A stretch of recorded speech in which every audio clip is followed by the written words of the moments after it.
महत्त्वाची बातमी आहे, कारण उपमुख्यमंत्री सुनेत्रा पवार यांनी अमित शहांची भेट घेतली आहे। शहांच्या पुणे दौऱ्याच्या पार्श्वभूमीवर ही भेट झाल्याचं कळतंय। आज अमित शहा पुण्याच्या दौऱ्यावर आहेत आणि त्याच पार्श्वभूमीवर उपमुख्यमंत्री सुनेत्रा पवार यांनी अमित शहांची भेट घेतली आहे। उपमुख्यमंत्री सुनेत्रा पवार यांनी अमित शहांची भेट घेतल्याचं कळतंय। आज गृहमंत्री अमित शहा पुण्यात येत आहेत। सत्कार समारंभासाठी ते हजर राहतील, मात्र त्याआधी उपमुख्यमंत्री सुनेत्रा पवार यांनी अमित शहांची भेट घेतली आहे।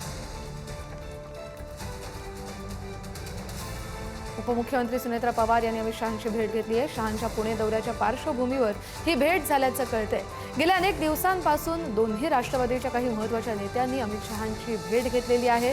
याआधी दिल्लीमध्ये या सगळ्या भेटीगाठी झाल्यात, मात्र आजचा अमित शहा यांचा पुणे दौरा आहे आणि त्या दौऱ्याच्या पार्श्वभूमीवर ही भेट असावी किंवा याला कुठलं तरी राजकीय वेगळं कारण देखील असू शकतं।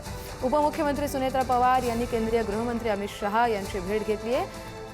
शहांच्या पुणे दौऱ्याच्या पार्श्वभूमीवर ही भेट झाल्याचं कळतंय।